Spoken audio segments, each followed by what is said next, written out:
योगी आदित्यनाथ, श्री योगी आदित्यनाथ। अध्यक्ष महोदय, माननीय श्री मुलायम सिंह जी ने अभी जो बात यहाँ पर कही है, और मुझे अच्छा लगा कि लालू जी आज उनका समर्थन कर रहे हैं। प्रधानमंत्री के लिए भले ही उन्होंने समर्थन न किया हो, लेकिन आज समर्थन कर रहे हैं, पता नहीं किस बात के लिए। लेकिन मैं आपके माध्यम से पूरे सदन का ध्यान आकर्षित करना चाहता हूं उन मुद्दों की ओर जो आज भी सदन की मर्यादा के विरुद्ध यहां पर बातें हो रही हैं और किस प्रकार से गुमराह किया जा रहा पूरे देश को।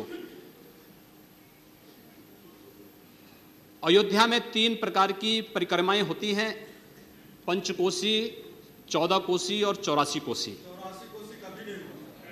और महोदय, उसी परंपरा के अनुसार 84 कोसी परिक्रमा देश के संतों ने प्रयागराज महाकुंभ के अवसर पर 10,000 संतों ने वहां पर तय किया था और उसी के अनुसार परिक्रमा का यात्रा का कार्यक्रम तय हुआ था। महोदय, मैं स्पष्ट कर देना चाहता हूं कि अयोध्या में श्री राम जन्मभूमि, जिस पर माननीय उच्चतम न्यायालय ने इलाहाबाद उच्च न्यायालय की खंडपीठ के निर्णय के बाद स्थगनादेश दिया है, उससे 25-30 किलोमीटर दूर बस्ती जनपद के मखोड़ा नामक स्थान से, जहां पर महाराज दशरथ ने पुत्रेष्टि यज्ञ किया था, उस स्थान से इस परिक्रमा यात्रा को प्रारंभ होना था और विशुद्ध धार्मिक यात्रा थी। इसमें किसी राजनीतिक दल का कोई हस्तक्षेप नहीं था। बिल्कुल 200-250 संतों को इस यात्रा में चलना था और 13 सितंबर तक ये 20 दिन की यात्रा है। लेकिन जिस प्रकार से धार्मिक स्वतंत्रता के मौलिक अधिकार पर उत्तर प्रदेश सरकार ने प्रहार किया है, महोदय, पहली बार ये देखने को मिला है कि लगभग 2000 से अधिक संतों को गिरफ्तार किया गया है और पूरी तरह अपमानित किया गया है।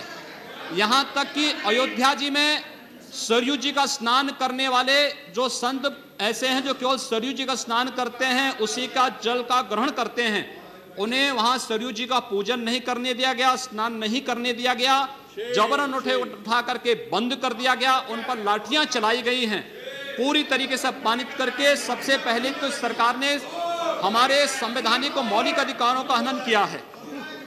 दूसरा, जहां तक स्थगन आदेश की बात है, मैं याद दिलाना चाहूंगा, इस देश के अंदर सेकुलरिज्म के नाम पर राजनीति करने वाले उन सभी दलों को 1994 में कांग्रेस नेतृत्व की ही सरकार ने सुप्रीम कोर्ट में एक शपथ पत्र दिया था और ये कहा था कि अगर तय हो जाएगा कि अयोध्या में विवादित जो ढांचा था, वह ढांचा किसी हिंदू मंदिर या स्मारक को तोड़ करके बनाया गया है, तो हिंदू भावनाओं के अनुरूप कार्य होगा। आखिर यह साबित हो चुका है।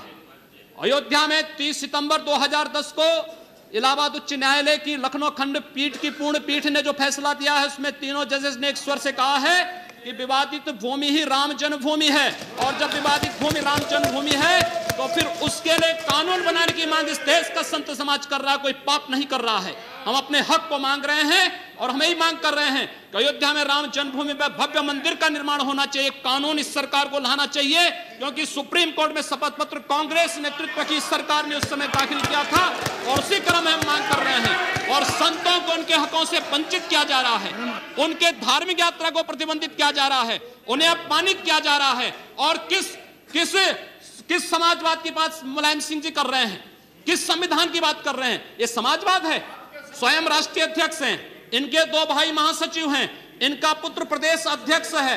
कौन से समाजवाद की बात करते हैं? परिवारवाद की बात करते हैं। बेवकूफ बना रहे देश को, ये केवल देश को बेवकूफ बनाने का कार्य कर रहे हैं और बेवकूफ बना करके समाजवाद के नाम पर समाज को बेवकूफ बना करके सेकुलरिज्म की ध्वजियां उड़ा रहे हैं। 30 दंगे उत्तर प्रदेश के अंदर हो चुके हैं महोदय, 1 वर्ष में 30 बड़े-बड़े दंगे। हर दंगे में हिंदू प्रताड़ित हुआ है, हिंदू जेल में बंद हुआ है, और ये सरकार परंपरा की बात करती है। किस परंपरा की बात इस सरकार कर रही है? क्या आतंकवादियों के खिलाफ दायर मुकदमों को वापस लेना कौन सी परंपरा का हिस्सा है? ये सरकार उत्तर प्रदेश के अंदर जिस प्रकार से सरकारी जमीनों को कब्रिस्तान के नाम पर आवंटित कर रहा है, कौन सी परंपरा का हिस्सा है? जिस प्रकार से वहां के वहां के गरीबों, वहां के पिछड़ी जाति, वहां के अनुसूचित जाति के हकों पर डकैती डला करके ये सरकार जिस प्रकार से जंगल राज कायम की उत्तर प्रदेश के अंदर, आखिर वो किस परंपरा का हिस्सा है? और इसीलिए मैं आज के इस माध्यम से आपसे अनुरोध करना चाहूंगा, उत्तर प्रदेश सरकार ने उत्तर प्रदेश के अंदर हमारी धार्मिक भावनाओं का अपमान किया है, संतों को अपमानित किया है। इस सरकार को रहने का अधिकार नहीं होना चाहिए, इसे तत्काल बर्खास्त किया जाना चाहिए। आपसे मैं ये अनुरोध करूंगा कि भारत सरकार से मैं ये मांग करूंगा, ये सरकार लड़ाने का कार्य कर रही है, यह केवल मुस्लिम जिहादी आतंकवाद को प्रश्रय दे करके हिंदुओं को अपमानित करके संतों का अपमान करना चाहती है। और इसीलिए 84 कोसी परिक्रमा को इसने रोका है। महोदया, जितनी फोर्स वहां लगाई गई उसका दशांश भी, महोदया, उसका केवल दशांश भी केवल सुरक्षा के लिए देखी 200-250 संत अपनी धार्मिक यात्रा को शांतिपूर्ण ढंग से निकालते। इस सरकार ने यात्रा पर रोक लगा करके उत्तर प्रदेश के अंदर 10 करोड़ लोगों को पीड़ित किया है, अपमानित किया है, उनको परेशान किया है। और यही नहीं, यह सरकार लगातार हिंदुओं को अपमानित करने का कार्य कर रही है। और इसीलिए मैं आपके माध्यम से अनुरोध करूंगा, इस सरकार को रहने का कोई अधिकार नहीं, इसे बर्खास्त किया जाना चाहिए।